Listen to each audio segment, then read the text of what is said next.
ابھی ہم قانون آئین کرتے آئے ہیں اپنے باقی تمام پروگرامز میں، لیکن دین ایسے لوگوں کی کیا سزا تجویز کرتا ہے؟ یہ جو قوم لوط کا عمل ہے اور یہ جو درندگی ہے، یہ پھیلتے پھیلتے ہمارے کالجز تک، ہمارے سکولز تک، ہماری درسگاہوں تک پھیل رہی ہے، تو اس کا حکومتی سدباب کیا ہونا چاہیے؟ سی سی ڈی نے جو کام کیا، فل فرائی کیا، آپ اسے بالمقابل سنسار تجویز کرتے ہیں، اس کے مقابل سمجھتے ہیں؟ بسم اللہ الرحمن الرحیم، اللہم صلی علی محمد و علی آل محمد۔ دوستوں، میں وقاص عزیز اور آج کے اپنے اس انتہائی اہم پروگرام میں آپ کو خوش آمدید کہتا ہوں۔ سرگودا، یہاں کی فضا سوگوار ہے۔ غم حسین کی تلاوت ابھی فضاؤں میں موجود تھی کہ محرم کے تقدس کا بھی خیال نہ کیا گیا، اور ایک وہ کہتے نا کہ تیری میری کی ہوتی ہے، چلے آتی ہے تی ہوتی ہے۔ میرے پاس تو الفاظ نہیں ہیں، ہم پہلے ہی اس مہینے کی حرمت میں سے گزر رہے تھے کہ اوپر سے یہ ظلم ہوا۔ خطیب صاحب، میرے پاس تو الفاظ نہیں ہیں، یقیناً یہ منتہا کے والد صاحب ہیں، ان سے بھی بہت ساری تعزیت ہے، کیا کہیں گے؟ بسم اللہ الرحمن الرحیم۔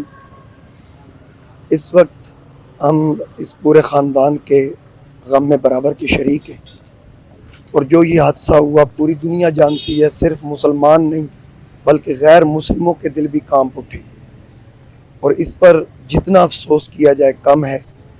اور ہم اس پورے خاندان کے لیے دعا گو ہیں کہ اللہ کریم امام علی مقام کے صبر کی خیرات ان کو نصیب فرمائے، اور اس عزیزہ بچی کو ان کے لیے باعث نجات بنائے۔ یہ جو درندگی ہے، اس میں شاید درندے بھی اس طرح نہیں کرتے ہوں گے، جنگلوں کا بھی کوئی قانون، کوئی دستور ہوتا ہوگا۔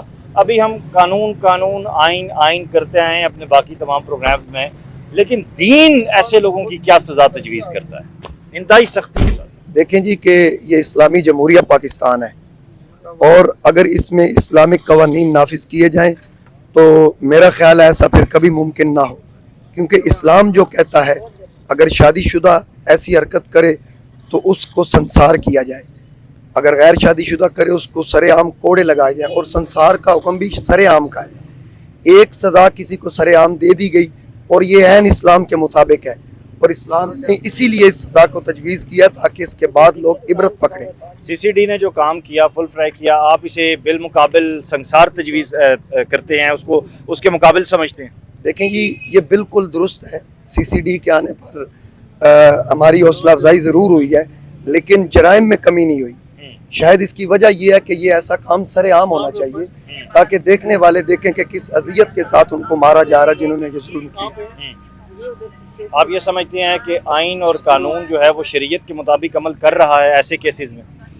آئین اور شریعت کے مطابق عمل کرنا چاہیے۔ سزا تو ٹھیک ہے ان کو دی گئی، جو مین مجرم تھا اس کو کیفر کردار تک پہنچایا گیا، کاش کہ اس کو سر عام یہ سزا دی جاتی، تو پھر اس کے بعد ممکن ہے یہ جرائم رک جائے۔ جیسے ضیاء الحق کے دور میں ٹیپو نامی بچے کے ساتھ زیادتی ہوئی اور مزنگ اڈا لاہور کا تھا، وہاں سنسار کیا گیا تھا، تو آپ جو باقی مجرمان ہیں، آپ کیا سمجھتے ہیں کہ اگر تفتیش کا دائرہ کار ان تک جا چکا ہے اور وہ مجرم قرار واقعی پائے جاتے ہیں تو انہیں سنسار کیا جانا چاہیے؟ بالکل سنسار کیا جانا چاہیے۔ جس کیس کا آپ نے ذکر کیا ہے اس کا رزلٹ بھی تاریخ شاہد ہے، آپ کے سامنے ہے کہ اس کے بعد یہ ایسے معاملات رک بھی گئے تھے۔ اب بھی اگر ایسا ہو تو عین ممکن ہے کہ لوگوں کو عبرت حاصل ہوگی اس پہ۔ ایک پازیٹیو نوٹ کے طور پر یہ میں اس پہ آپ کی اوپینین لینا چاہوں گا، کیونکہ معاشرے کے انتہائی اہم ترین فرد ہیں، آپ گائیڈ کرنے والوں میں سے ہیں۔ ہم دیکھتے ہیں کہ یہ چیزیں، یہ جو قوم لوط کا عمل ہے اور یہ جو درندگی ہے، یہ پھیلتے پھیلتے ہمارے کالجز تک، ہمارے سکولز تک، ہماری درسگاہوں تک پھیل رہی ہے، تو اس کا حکومتی سدباب کیا ہونا چاہیے؟ حکومتی سدباب یہی ہے کہ جو سوشل میڈیا پر یہ جو غلط قسم کی ویڈیوز ہیں گوگل پر، اور اس کے علاوہ جو دیگر ذرائع ہیں، ان پہ ہمارے ملک میں مکمل طور پر پابندی ہونی چاہیے۔ اگر اس پہ پابندی لگا دی جائے، نوجوان نسل اس کو سرچ کرتی ہے، وہ سرچ کریں گے، جب آگے سے ایسی چیز نہیں ملے گی، اور یقین میں کر سکتا ہوں اس بات پہ کہ ایسے معاملات رک جائیں۔ اور کیا شادی کا چیپٹر آسان کرنا چاہیے یا نہیں؟ بالکل کرنا چاہیے، شادی کا چیپٹر آسان ہوگا۔ والدین کو بھی اس بات کا خیال رکھنا چاہیے، جب اولاد جوان ہو، وہ جب محسوس کریں کہ اب ان کی شادی کرنی چاہیے، بالکل بلوغت کو پہنچ گئے ہیں، ان کے لیے اچھا گھر تلاش کر کے ان کا نکاح کرنا چاہیے۔ اور یہ جو جہیز والی رسمیں ہیں، یہ تو شریعت میں ہے ہی کوئی نہیں۔ حضرت مولا علی شیر خدا کرم اللہ وجہ الکریم اور سیدہ پاک کا جو نکاح ہوا وہ حضرت سیدہ پاک کو جو نبی پاک علیہ السلام نے مختصر چیزیں دی وہ مولا علی کے پیسوں سے دی تھی. آقا کریم علیہ السلام نے اپنی ذات سے وہ خرچ نہیں کیا تھا. تو جب شریعت اس کی اجازت نہیں دیتی, سنت سے یہ چیز ثابت نہیں ہے جائز, تو پھر اس چیز کو ختم کیا جائے. جب یہ چیزیں آسان ہوگی تو نکاح بھی آسان ہوگا. آخری سوال جاتے جاتے, سرگودا پولیس کو اس سارے معاملے میں آپ کیسے دیکھ رہے ہیں؟ ان کا کردار, تھانہ سٹی جو شیخ صاحب ہیں ان کے سارے معاملے میں کردار کو کیسے دیکھ رہے ہیں؟ اس وقت میں نے جو اہل خانہ ان سے بات کی ہے اس حوالے سے, وہ اس پہ بہت مطمئن ہے. انہوں نے کہا کہ ایس ایچ او سٹی نے, ضلعی انتظامیہ نے ہمارے ساتھ بہت تعاون کیا ہے اور اس وقت تک ہم بہت مطمئن ہیں اور ہم یقین رکھتے ہیں کہ انشاءاللہ وہ ہمیں انصاف دلوائیں گے.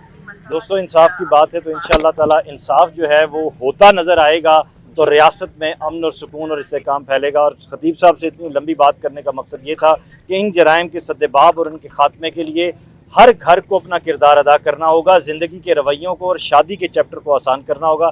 اللہ تعالیٰ اس بچی کی مغفرت کریں. اس کے والدین کو یقیناً لفظ ایسے زخموں پہ مرہم نہیں رکھ سکتے بجز خدا اور اس کے رسول صلی اللہ علیہ وسلم کے ذکر کے علاوہ اور کوئی بات نہیں ہے. انا للہ و انا الیہ راجعون.